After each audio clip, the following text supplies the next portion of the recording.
Welcome back, everyone, to another episode of the Mad Men Podcast, your podcast dedicated to the AMC television show Mad Men, where you can find your best source for news, talk, and more.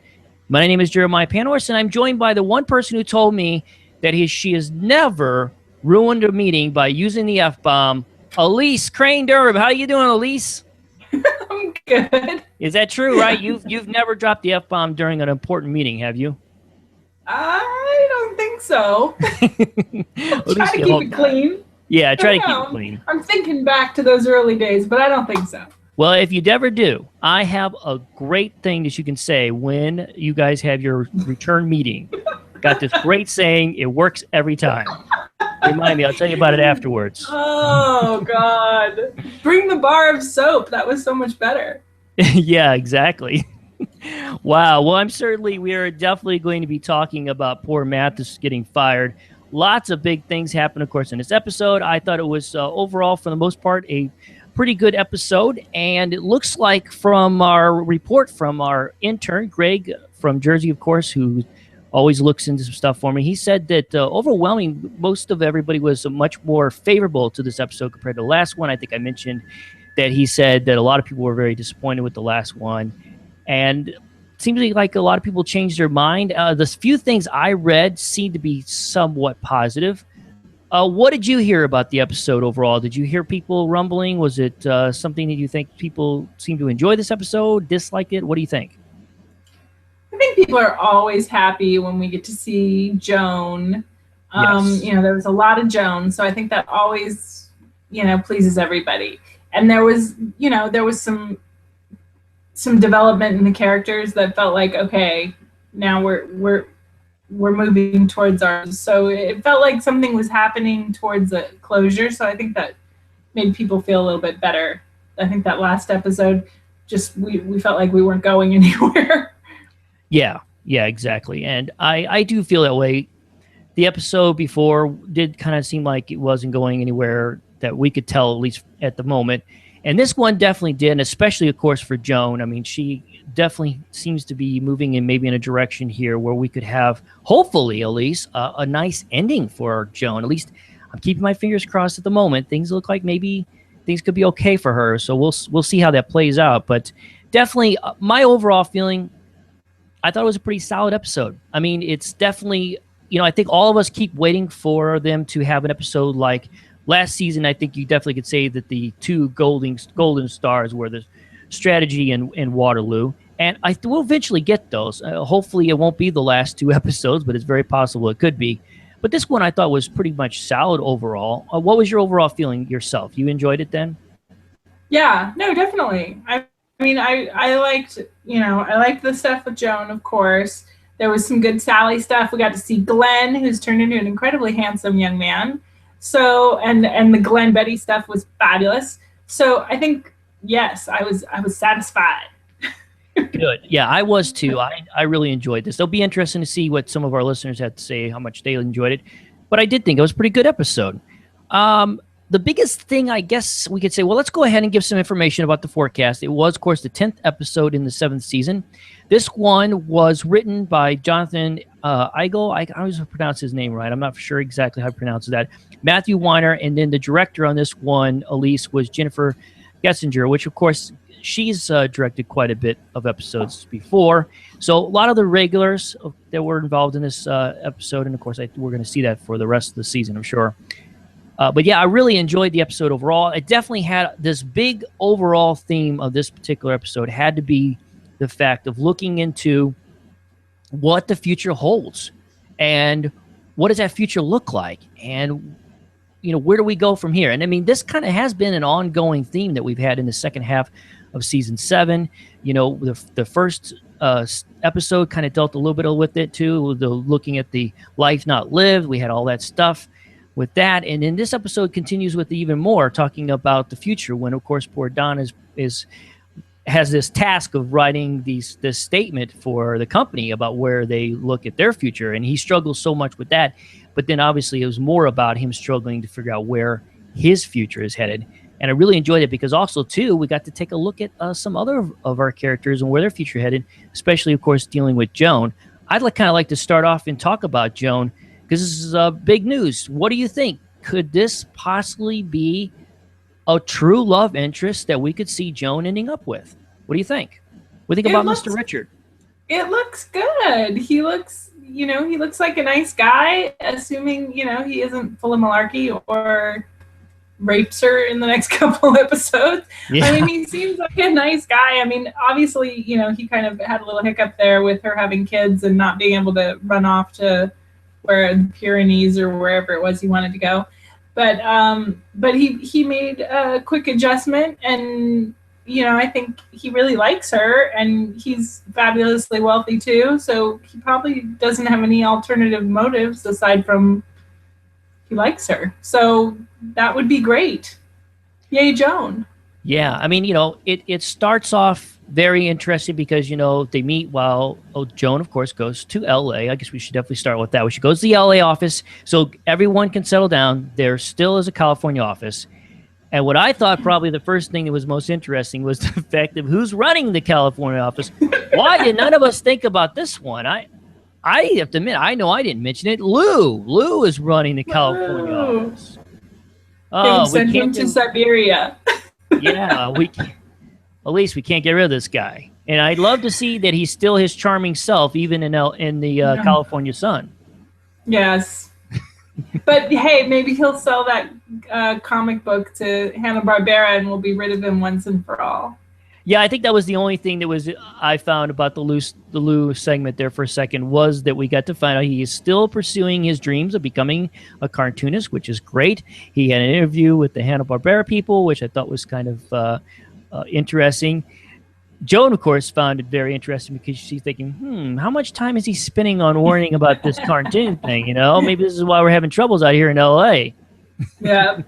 Well, it's weird, too, that, he's there by himself all the time, and then he schedules this Hanna-Barbera meeting when she's there. I mean, maybe he didn't have any choice or something, but it was interesting that, he was kind of flaunting that, I've got other places to be, too. Yeah. Yeah. Well, anyway, so Lou's back. That's fine. But, yeah, this Richard guy comes in.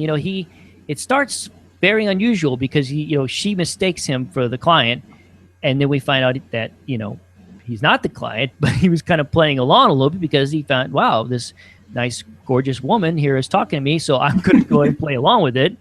Can't blame the guy. I probably would try to pull the same thing. But the whole thing starts off it pretty much starts off with a lot of lies, and the lies continued as this little affair kind of begins.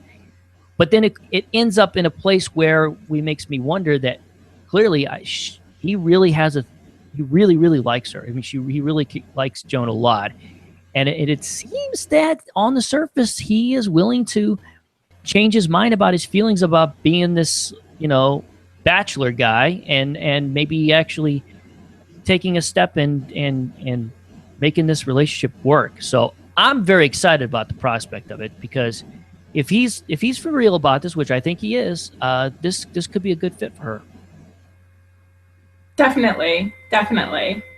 Yeah. For those of you, it's so funny because when I saw who it was, I don't know why I get poor Bruce Greenwood mixed up with Sam Neill. I don't know why.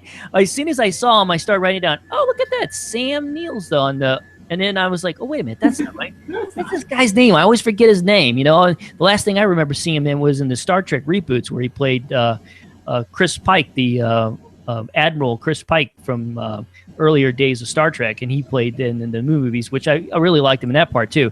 I've always liked him as an actor, but I certainly think that he did a good job in this particular role, and I'm just excited that maybe Joan's going to find love for real. This is great news, right?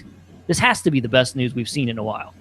No, for sure. I mean, he seems like he's actually like a decent prospect. He seems like a nice guy.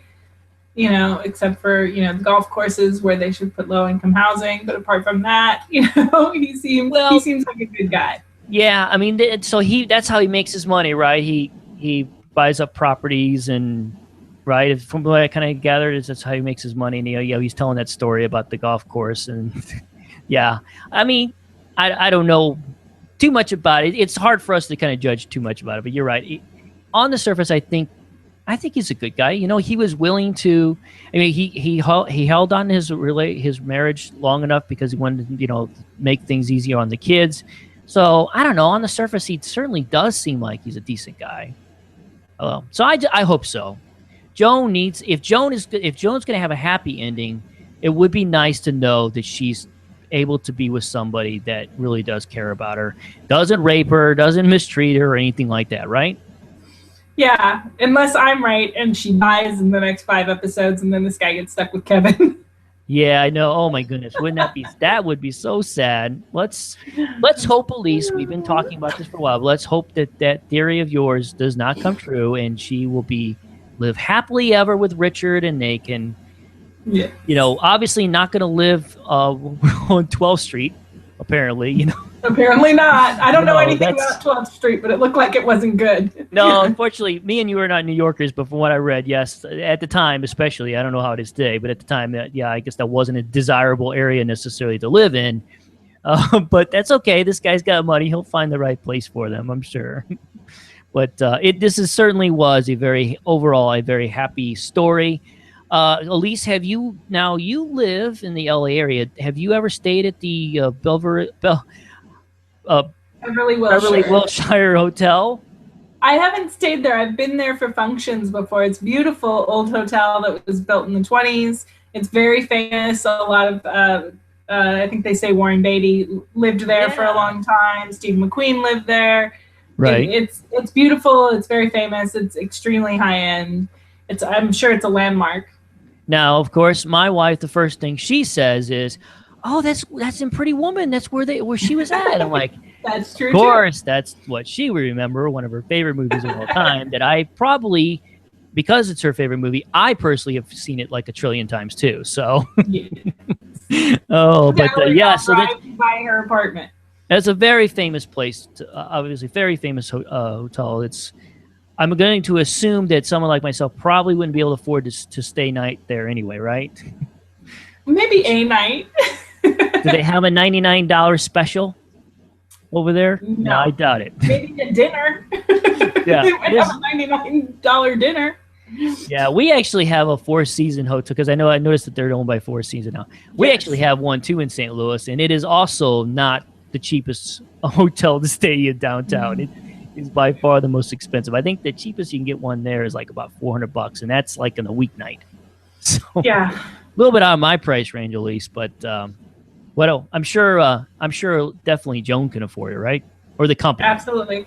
Which I thought was weird that she's still living in the same apartment with all of her money, especially since it sounds like it's not a great neighborhood. Yeah, I know. You know what? I kind of wondered about that when it came up with the whole where she lives on the 12th Street, and obviously he was implying it's not a great place to live. Hopefully, maybe some of our New Yorkers can tell us. Maybe they know a little bit more about the history of that particular neighborhood that she's in. But yeah, you would think, now that she's got the money, maybe since she's invested so much in living there, she just doesn't feel like moving at the time. But yeah, at this point, you think she'd have the money to move on. I don't know. And hire a real nanny. Yeah. There was a couple of things I want to talk breaking down some of these scenes a little bit. Were you a little surprised that Joan at the time was able to lie about the fact that she did not have a son? Now, I kind of have my own feelings about this, but how did you feel about that? Were you surprised that she was so quick to lie about that? No, I mean, I don't think she necessarily thought she was ever going to see him again, and she was kind of having fun with being, the executive, traveling to a new town and kind of playing the other side of that role that she's been, the bit of fluff on normally. Now she gets to be the executive on the road. So I think she was enjoying that a little bit and maybe just thought that was all it was going to be. And then, obviously when she realized like, oh, he's interested, he's flown all the way to New York to have to get a date with me, that I think she wasn't excited about sharing that necessarily, because I think she knew that it would kind of kill it a little bit, but she did. Yeah, at the time when you're watching it, the first reaction I know that me and my wife had was like, ooh, she's lying about this. She might regret it later. But you're right. I think at the time she was just thinking this will be a nice little fling while I'm here in California. I'm just having fun. I'm not really looking at anything serious at the moment. And so I think you're right. I think at the time she just figured, hey, I know this he's not looking for a gal with kids or anything like that. I'll let the fantasy finish that he'll just think I'm some executive from New York and just leave it at that. Because like I said, thinking I'll never see this guy again. And you could see that later on in the scene where she gets the phone call from him that, hey, I'm in New York. She clearly was surprised. She was like, oh, you're in New York. So I think she knew at that point that she was going to have to backtrack on her story. And she did. And when at the restaurant, when the time was right, and obviously, especially when he kind of picked up on the signs that there's something going on there, she did told him. And then, of course, she got the answer. I think she was afraid she was going to get it first, right? Definitely. Yeah, that was that's another thing. When women with children are dating, they don't like to say they have kids because it does often scare people away, especially people who don't have their own kids. Yeah, and I know this sounds like a very unusual thing to say because at the time, you're thinking, "Oh man, what a jerk!" The way that whole thing took place in the hotel room there in New York. But actually, the more I was thinking about it, in a way, it was actually kind of cool that he did that because he could have. It seemed like he was struggling with that because I think once he found out that she had a child, he had in the back of his mind, okay, no, this is not what I want. And all this stuff. He could have just gone ahead and played along and slept with her again, and then called her later on and say, "Oh, just by the way, I'm not feeling this." But he didn't. He kind of seemed like he was doing the good, nice, moral thing there by saying, I've really been thinking about this, and this is not the direction I want in my life, and I think it's best that I tell you this now. So, and I don't know. Does that sound a little crazy that? What I'm saying here about this? He said that too. He said, I'm trying to do the honorable thing here and say this now rather than after, which is true. I mean, if that's not, if that's a deal killer for him, then he should say it. I mean, it was kind of harsh and it hurt her feelings, but obviously, it's better to say that up front than to drag it out, which may end up happening too. Who knows? He may, regret his decision down the road once he meets Gail. Well, I mean, it's definitely putting a concern, a little bit of pause for Joan. I mean, once he came back with the flowers and was apologizing, she's definitely going to be slightly concerned, but hopefully, like I said, that things will work out, and he's sincere about this. So it was very interesting to see it played out. One of the big things that did come out during the conversation, Elise, that a lot of people were talking about on Twitter was Joan was divorced twice. This is what everybody was talking about. And I have to admit, when I heard it too, I was kind of like going, what? What is that about? So what was funny is because I one of the few people that I always read whenever I get done with watching the episode and stuff, one of the first people I always try to read is Alan Sepinwall. He does a blog, and it's really great. He does a great job. And he was talking a little bit about that. He mentioned how there was, talk about this before, about a very offhand conversation that happened back in season 6, I believe it was season 6, that Joan has with her friend Kate from Mary Kay. And what I thought was very interesting, he linked to a post that was on the, I think the AMC website, and the post was from you. You were the person that it was linked to about asking the exact question when that scene happened was, what happened there? Did Joan just admit that she had been married once before? Some Scotty guy? So walk me through this. So how do you, what's going on here with this? That's funny. I didn't even know that had happened. He linked to a question I wrote on the AMC board? Yeah, right, where there was a conversation, a thread, and I guess you started it, which I thought was kind of, and then it kind of developed from there. But there was, so I'm trying to remember the scene myself. The only thing I remember vaguely is I remember her ending the conversation with some kind of comment like, yeah, that was the worst 6 months of my life. And I know it was very confusing, not quite clear. Like we were trying to figure out, was she saying she was married to this guy? But I think in this episode, this verifies she was apparently married to this particular individual for at least a short period of time.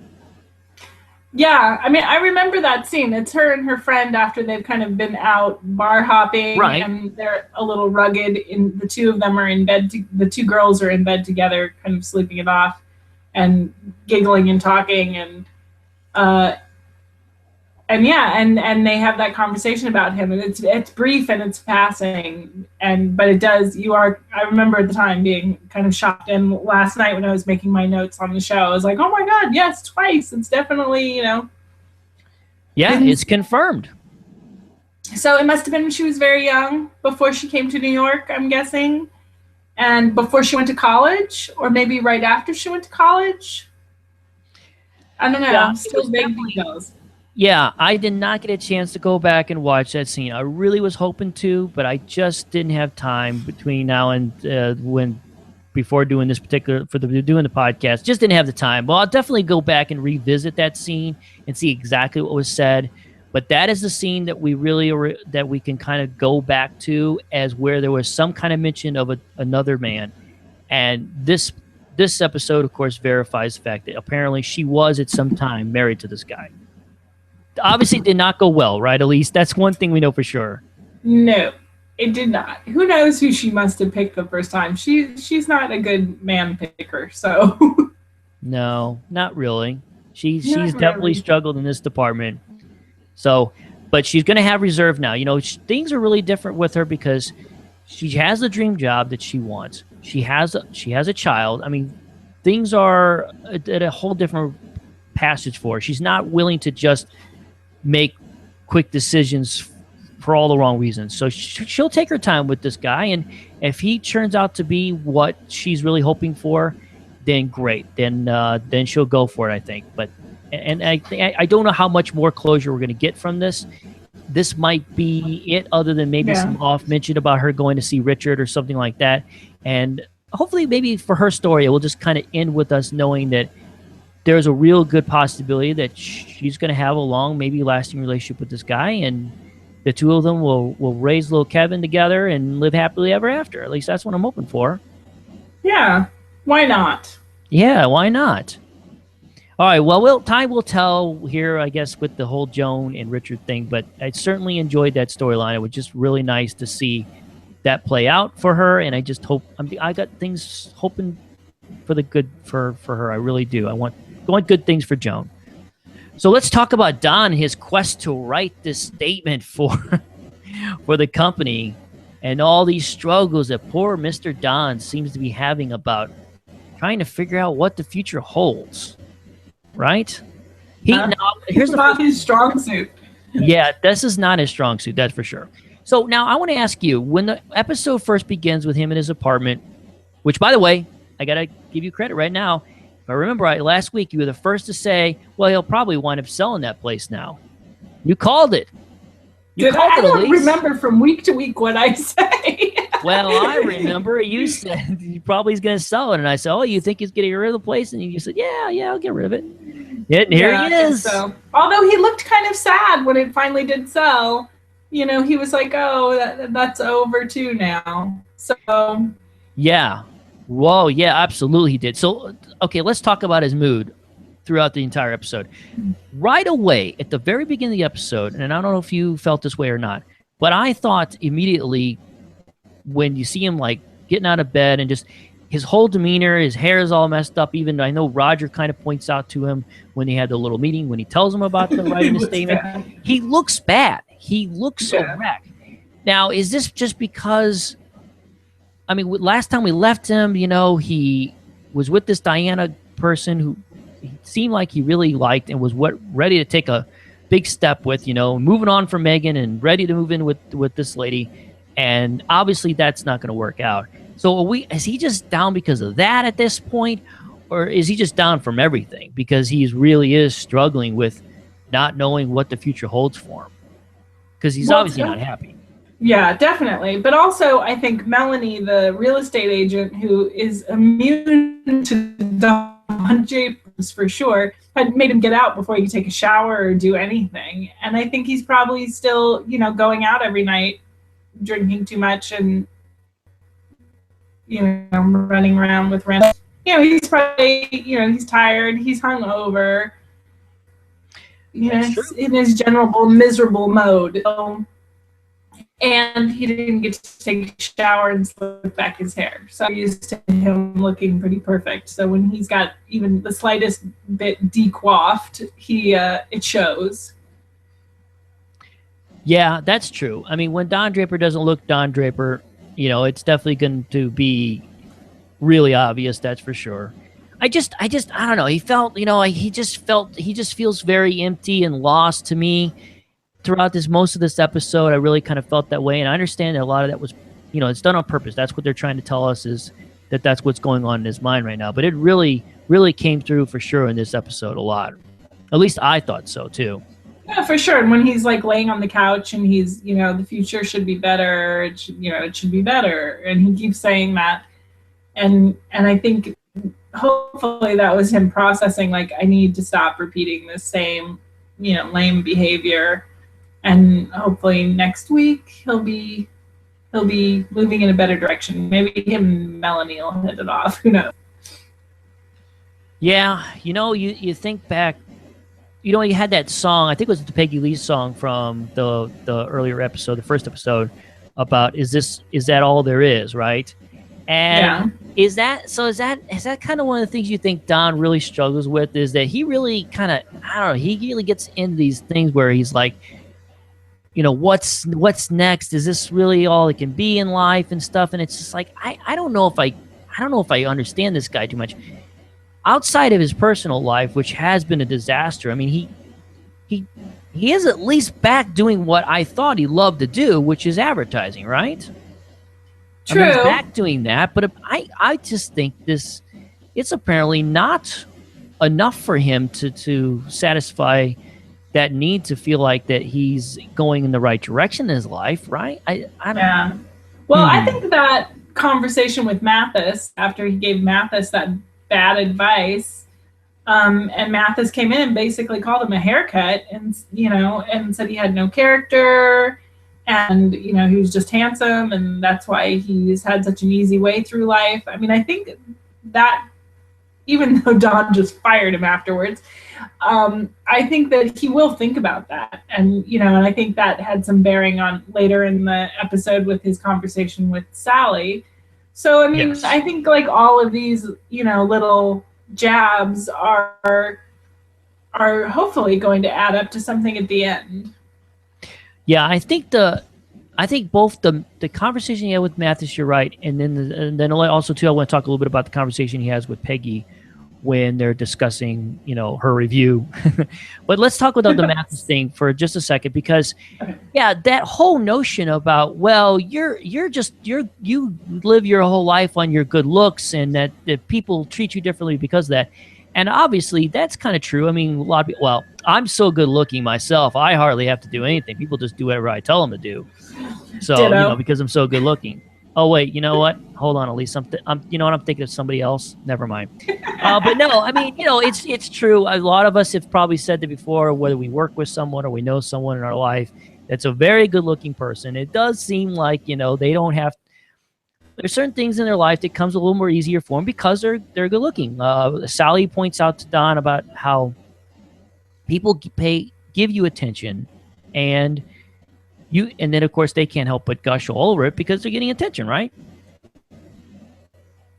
Yeah, I mean, I think Sally was being more caustic with them, saying, like whenever people give them attention, and they always do, you ooze everywhere, which was just kind of like, ugh, it was a little skeezy, but yeah, I mean, I think it's true that, I mean, they get good and bad things. Like we talked last week about how Joan, is constantly hit on and mistreated. She gets away with things too because she's so beautiful. But there's also the hassle of the attractiveness too. So it's a double-edged sword. But Don definitely has worked his charisma to the nth degree. Yeah, I mean, he definitely. Sorry about that. I was coughing a little bit. Don is definitely a good-looking person. He definitely has helped him, I'm sure, in a lot of things.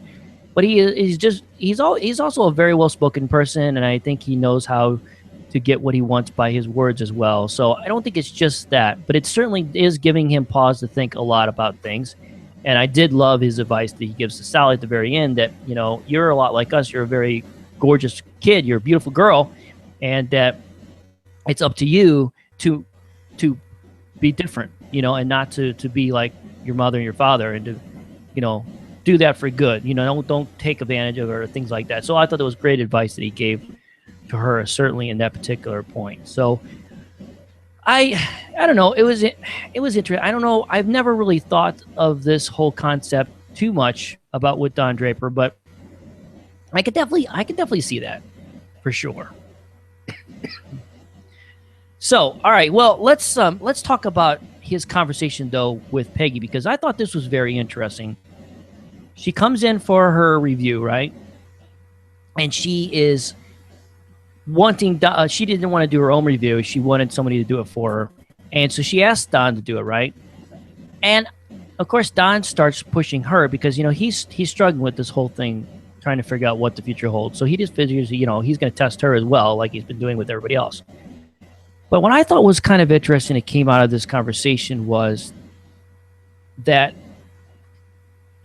I guess the main thing is that the fact that what does Don, because, you know, Don is he keeps going, well, what's next? You know, she says creative director, and she starts going through all this stuff, and it's like, well, Don, what do you think is next for you? Because you're already at the top of that game, right?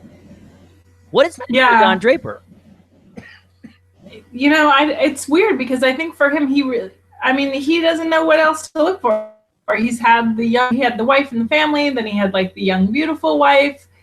And, you know, it's hard for him to find any joy in just simple things.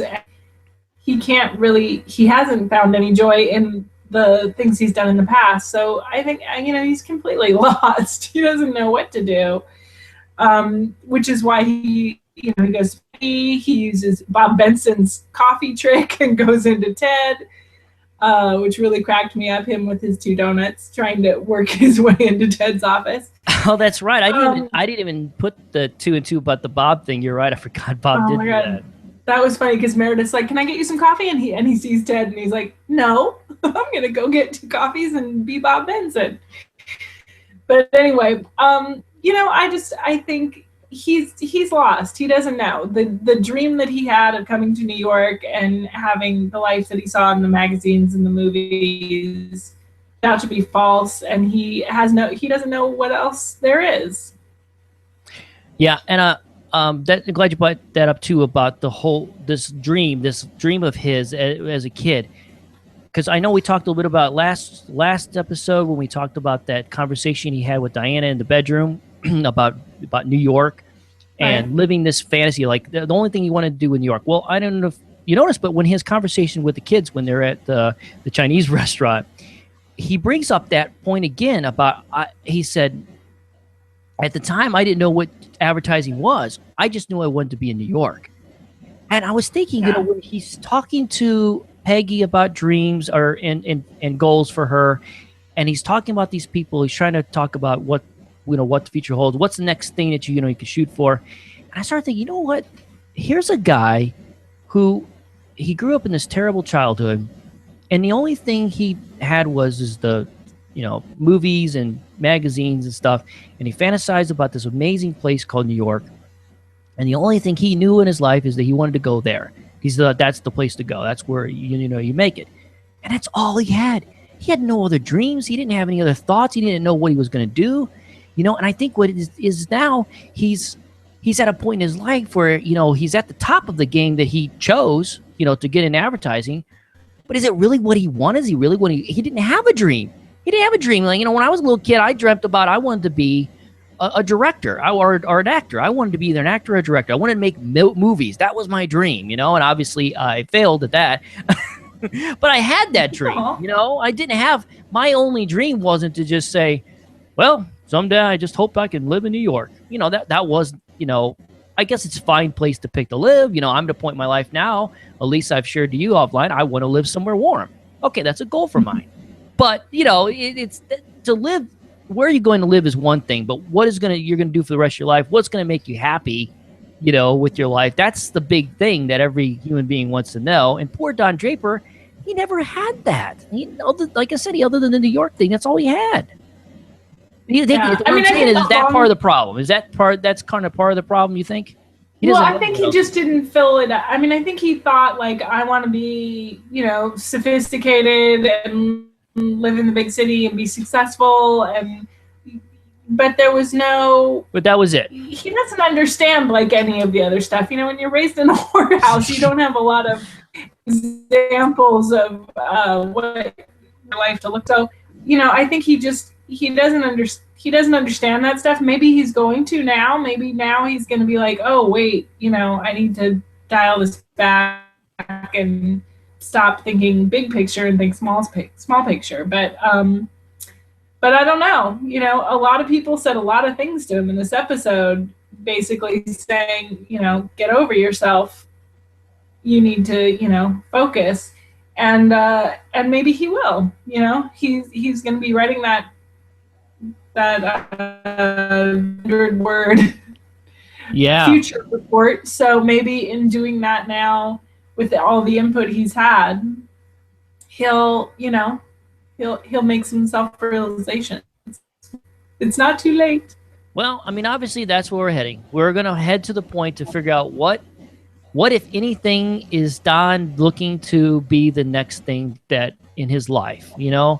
Peggy had it all written out. In fact, I even wrote down, by the way, everything she said, which I thought was really cool, because I don't think it really took by anybody's surprise by what she wanted, but it was cool to hear her say it. And I think Don was definitely impressed by her goals, right? Do you feel like that? I mean, she definitely, first she starts off with creative director, and I think that, even though he smiled and she thought he was laughing at her, but, I think he's got to he's at the point now where you realize, okay, yeah, that's a realistic dream. I think that's definitely something you are headed to, right? But yeah, she said she wanted to land something huge, come up with a big idea or catchphrase, then fame, and then create something of lasting value. And then, of course, he chuckles at that and says, oh, in advertising. But it's like, why are you, like, picking on this? I mean, she has it figured out, dude, and you don't. I guess, do you think at this point now he's maybe he's a little jealous because she does kind of have it all planned out and he doesn't, right? Well, and it's kind of a nice little map, because he's done everything except for create something of lasting value. But I mean, maybe he'll take that roadmap now and be like, okay, what can I do that will have a lasting positive effect? Either, I don't know how, but maybe they'll do some pro bono work for a charity or something. I don't know. Well, go back to the conversation that the two of them had in the episode, The Strategy. And she's questioning him about what are the things that you're afraid of and stuff. And he said of doing something that never matters, that he didn't do anything that matters. He said that. That was his word. True. So in a way, I remember that. He is thinking of the same thing she is. She wants to do something that matters, and so does he. Maybe it isn't in advertising. I don't know. But I do think that if Don has a somewhat positive ending to his life, maybe that's where the final things we're going to see him do is do something he at least feels like is meaningful. Now, I don't know what that is just yet, but something that he's going to feel like that he can leave his legacy of something memorable, and not him jumping out of an airplane and being D.B. Cooper. Something for real, right? Okay. So what do you think about that? That's what I'm saying. Yeah. I feel like that's where we're headed for, is that Don wants to do something meaningful in his life. And they've only got, 5 episodes left or whatever it is. 4 more episodes. The AMC is throwing me off, by the way, with this 3 more episodes before the finale. So just tell me how many episodes we have left. Anyway, yeah, 4 more episodes we have left. And I don't know how they could do it in 4 episodes, but maybe it's something we kind of won't be too surprised that a direction he'll go. But it'll be very fascinating to see. Absolutely. Well, I guess we can move on from Don. I definitely want to talk about it. It was so great to see. Of course, I love Sally. Love to see her. But we knew. Don't say it. We knew we were going to probably see Glenn, and he's back. Glenn is back. Yeah. What did you think about the return of Glenn Bishop? Oh my God, he is so that boy. I feel like the last time we saw him was when they went to the museum, like last season or the season before, and he's extremely thin. He might need to eat a little bit, but he's grown up very handsome, and of course he's in a bunch of trouble, just like the rest of them. But yeah, it was great to see him. It was great to see him and Betty kind of have a little tete-a-tete and work out their issues. It was extremely. Yeah. What about you? Oh, it was great to see Glenn again. You're right. He, of course, looks completely different. It was funny because right before we started recording this podcast, our old host here, Jason Peasled, who's been on with me many times before, he actually doesn't watch the episode until the following day because he has to get up very early in the morning. And so he always watches right around about 6:30 or so, and he'll start texting me his recap. And it was funny because the first thing he said was, "Oh, is this a different actor?" You know, in his text message. Then he goes, "Oh, nope, I'm wrong. I just looked it up. Same guy." And I'm like, he is. He looked completely different. I teased with one of our people on Twitter. I don't remember if it was, who was it? It might have been Dave Baker. I can't remember now. But we were talking about it on Twitter right afterwards. And I said, he kind of looks like he was one of the Jonas Brothers. With all that hair and the sideburns. I was waiting for him to join up with the Jonas Brothers. Oh, could this be the case? Is Glenn Bishop going to be a Jonas brother? I doubt it. We're just hoping he makes it out of Vietnam. Yeah, exactly. So that was the big news that we find out that he, of course, is signed up with the war. Boy, the whole scene when Glenn comes in was just it was creepy and uncomfortable. The whole way the interaction with Betty and all that stuff. And then, of course, things get very heated when Sally finds out that he is joining the army and is leaving. And, apparently this is something, of course, the two of them probably, just like a lot of kids at that time, everybody was talking about the war. I mean, everybody knows the history of Vietnam. It was obviously did not go very well, and many people were dying left and right. And a lot of people had strong, strong feelings, of course, about the war, just like even today we still have strong feelings about that war. But it really crushed poor Sally.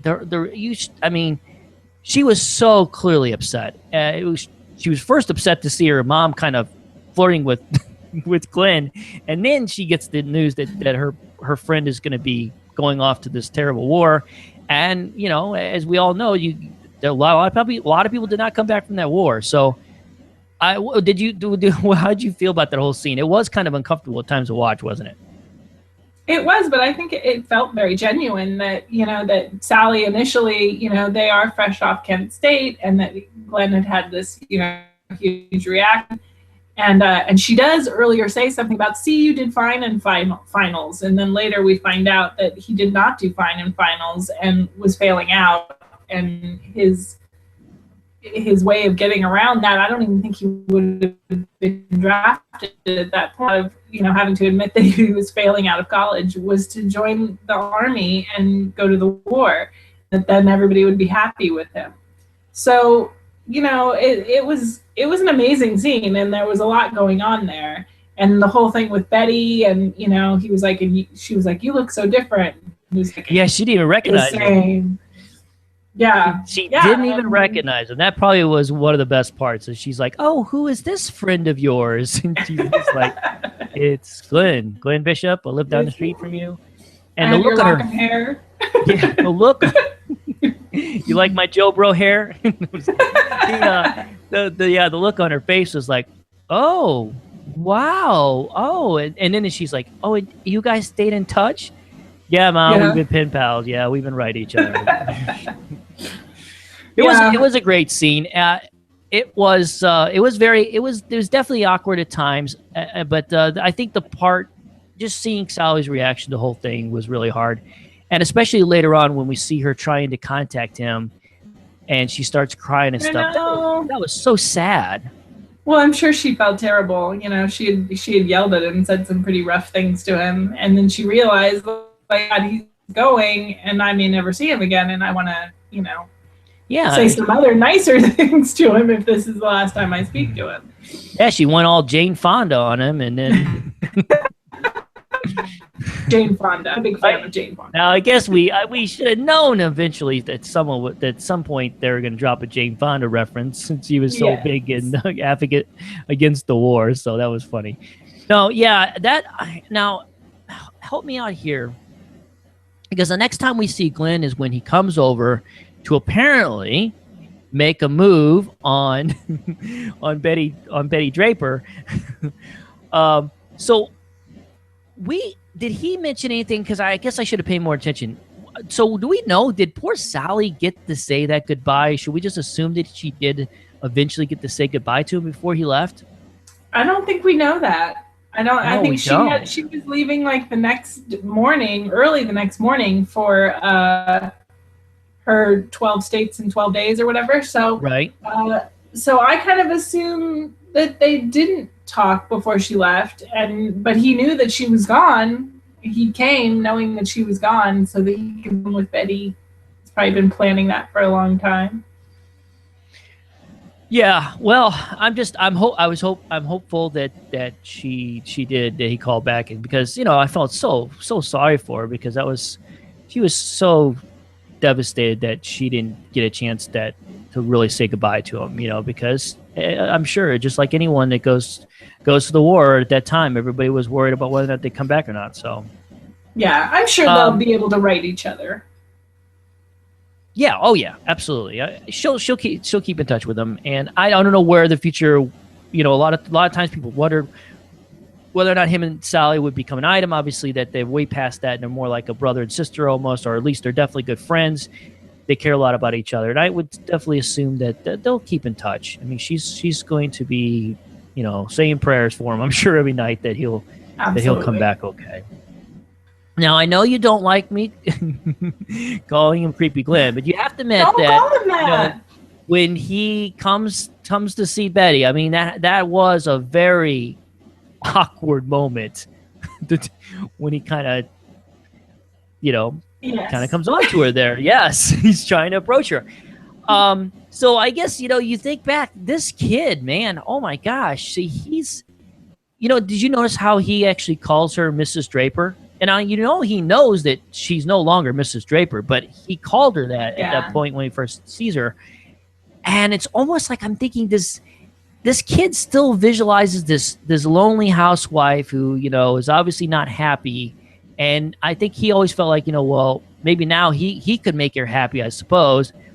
It was just seeing the whole thing play out, though. It was extremely interesting, let's put it that way, to watch. But obviously we felt sorry for the kid, because he like you said, we learned that really what's really going on is that he was failing out, and he really made this decision on a whim because he didn't want to disappoint his stepfather.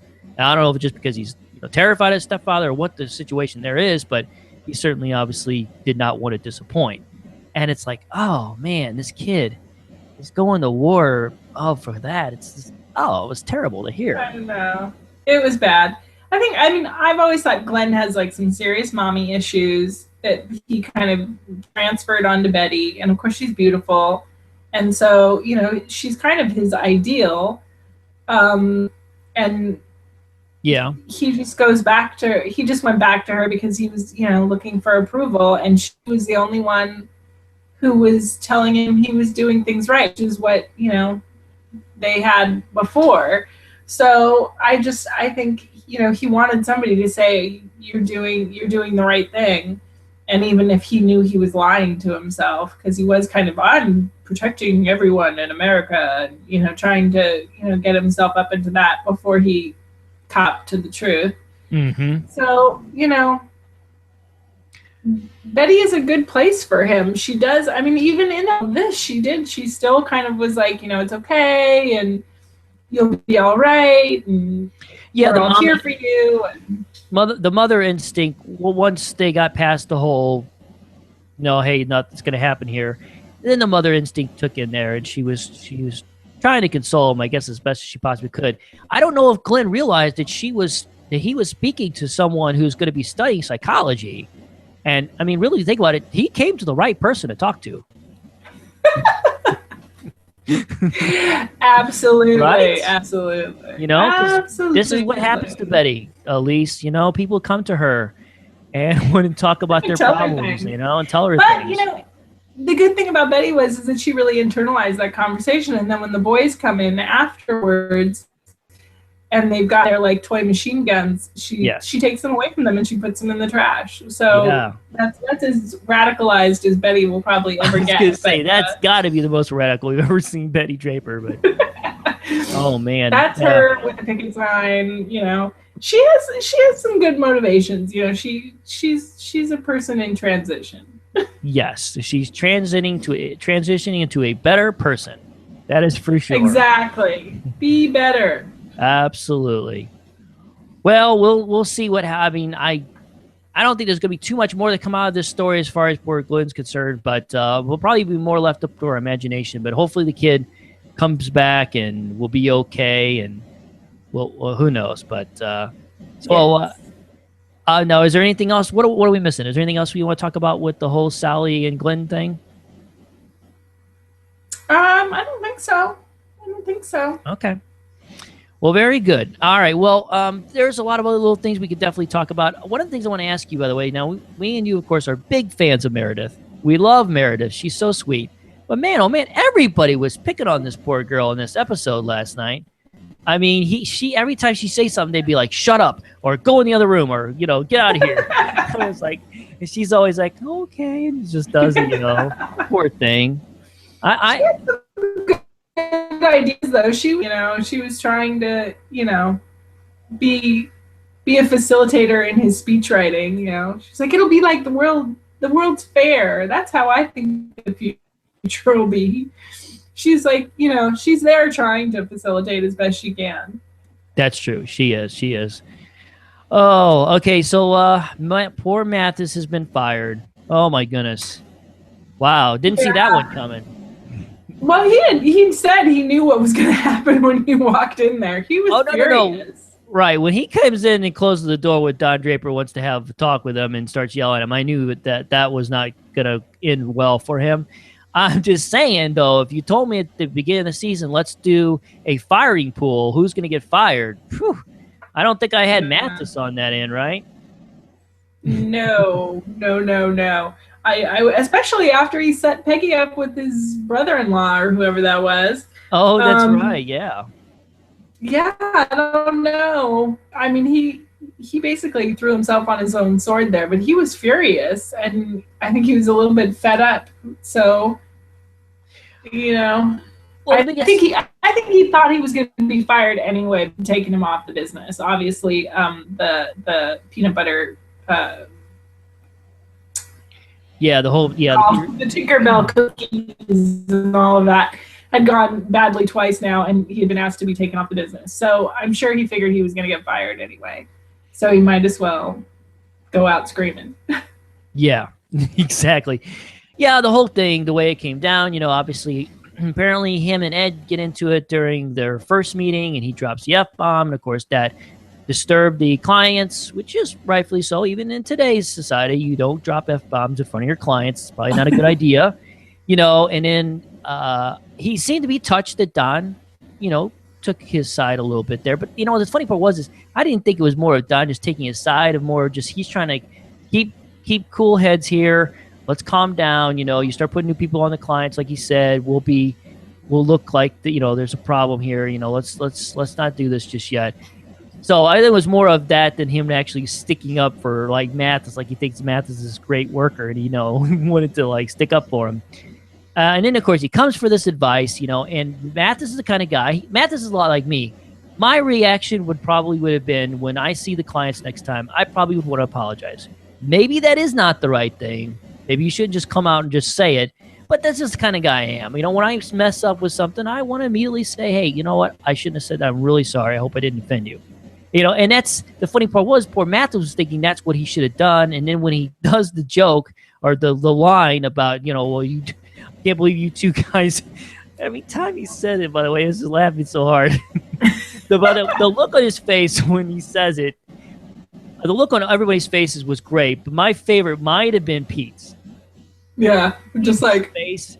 He was like, I don't know. I don't know. I don't know what to say about that. Well, in Don's defense, he didn't tell him to say that. He said that's what he said. He told him that he should take a bar of soap and say, just in case we need to wash out my mouth. He gave him something a little bit softer to say to the that, you know, he doesn't have the same relationship as Don had with Lucky Strike. So yeah, I know. It was partially on Mathis for not, you know, it was all on Mathis. This he's a nice kid, but he's obviously not that bright. I mean, exactly what Don was saying was he did not tell him that story to say that's what you should say about the balls thing. He's not saying you should say that, Mathis. He's saying come up with something like that. And then of course, like you said, he gave him the suggestion. The soap thing would have been fine. Yeah. No, he's got to go with the balls thing. I know. My goodness. Well, you know what? If he didn't get fired in this particular incident, eventually he probably was going to get fired because, you know, the poor kid, he's probably too nice to be in advertising. And maybe, is that a saying? I don't know if it is or not, but. Probably. Certainly in the 60s.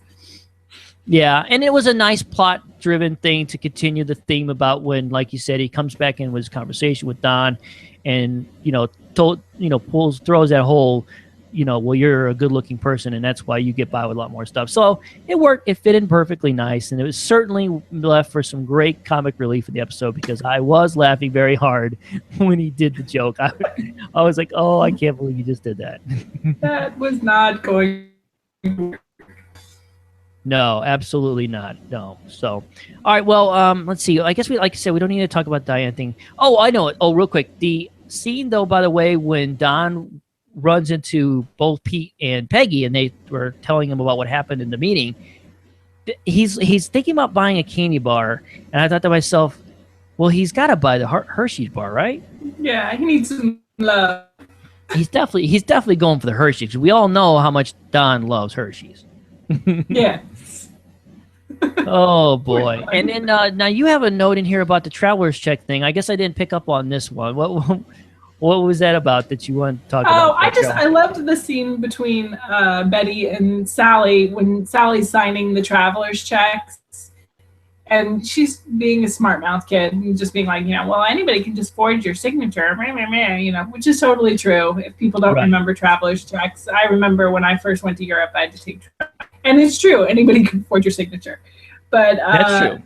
But I thought it was really sweet, just the way the two of them were interacting, and Betty was, you know, okay, you know, you're going on this trip, and it's expected that you're going to get into a little bit of trouble, and you know, she tells this cute story about her and her friends on the trip in high school breaking light bulbs in the hall, and Sally's just like, oh my God, how we would never do that, you know. We were going to get in trouble, we'd do drugs or something. But and then Betty said something about, like, you know, I just don't want you to act like you've been let out of a cage or something. And Sally's like, oh, this conversation's a little late, and I am too. And then you see like the little smirk on Betty's face, and it's like, okay, these two have like developed, even though, you know, they're having the normal mother-daughter nastiness of a teenage relationship.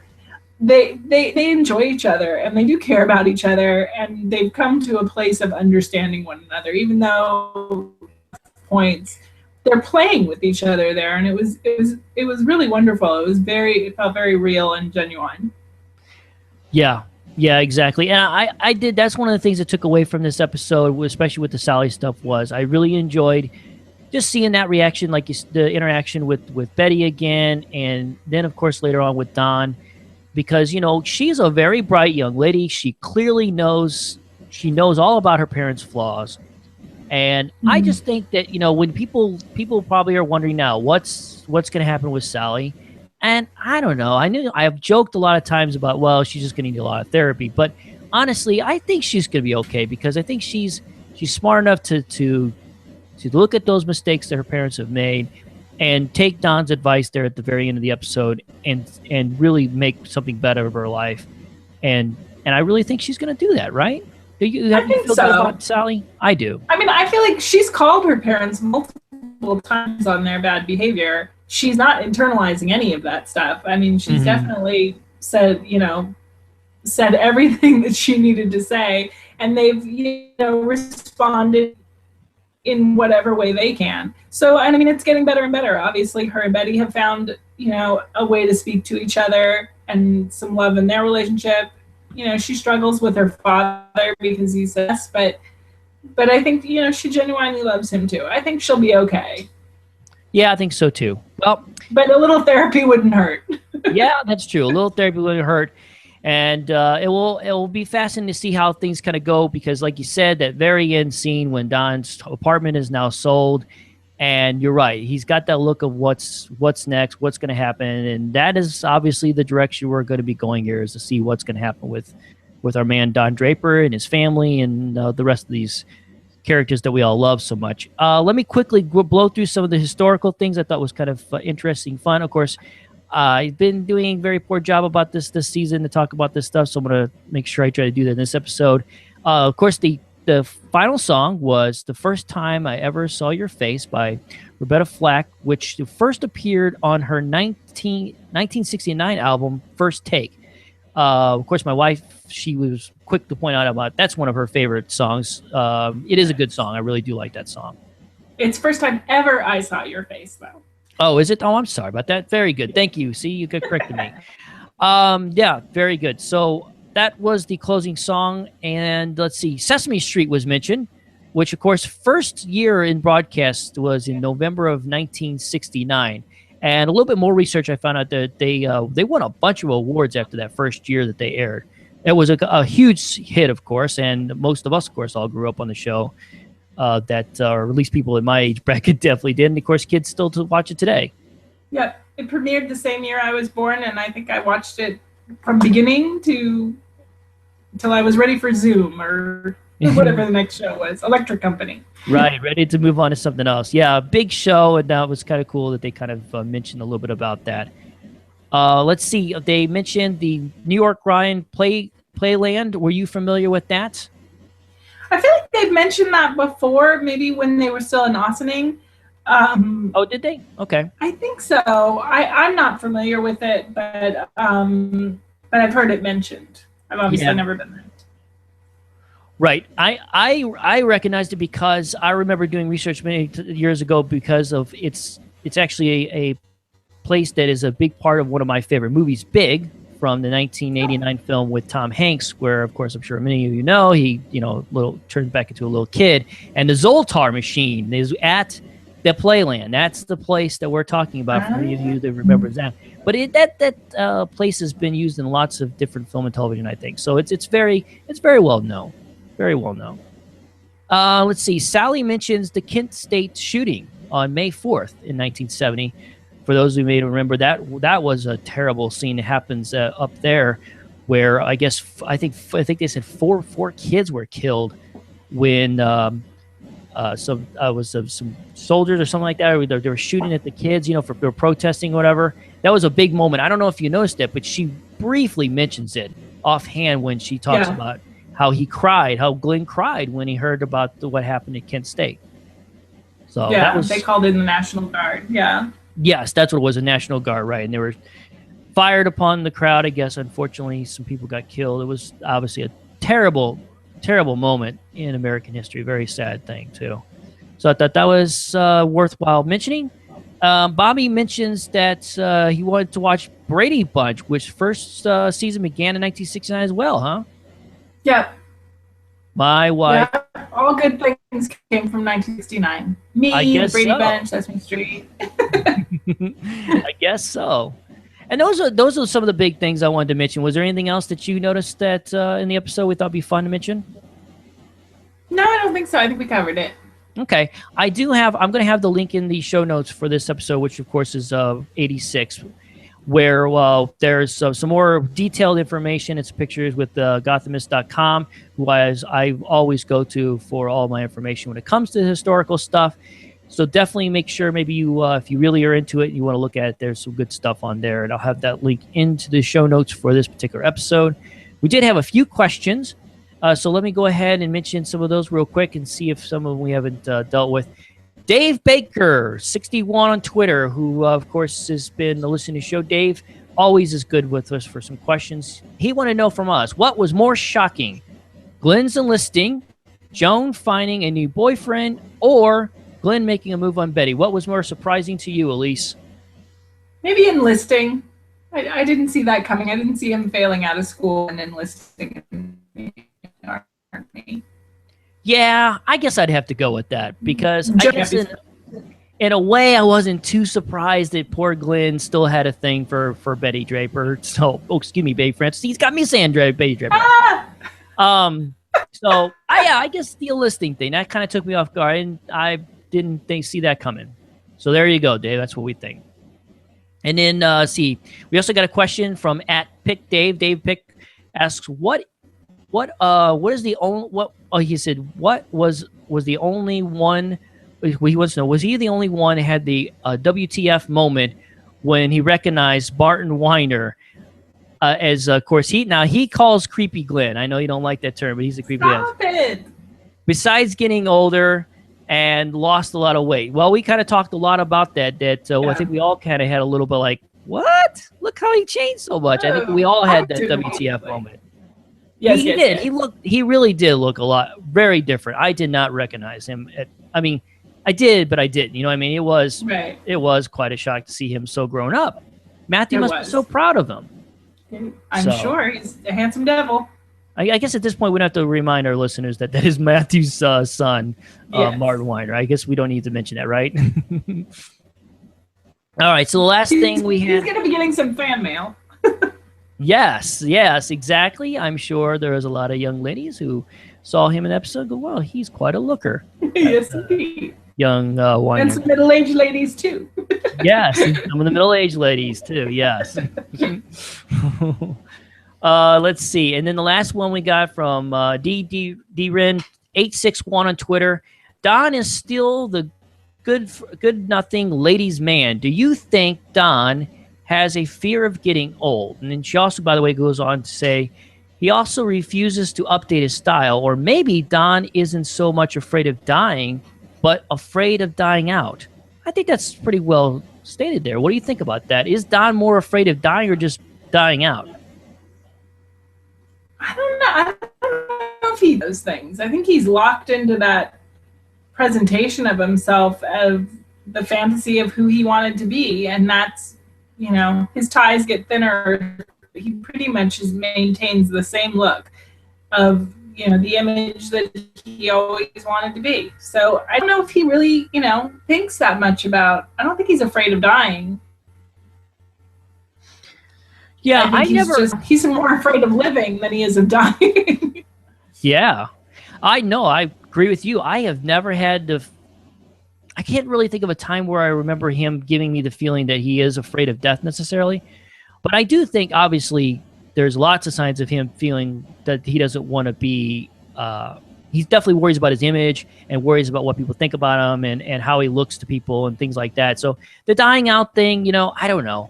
Slightly. I mean, if I was to lean towards one direction or another, he might be a little more afraid of. He might be definitely a little more afraid of dying out than actually dying himself. So, but I don't know if that question will be answered.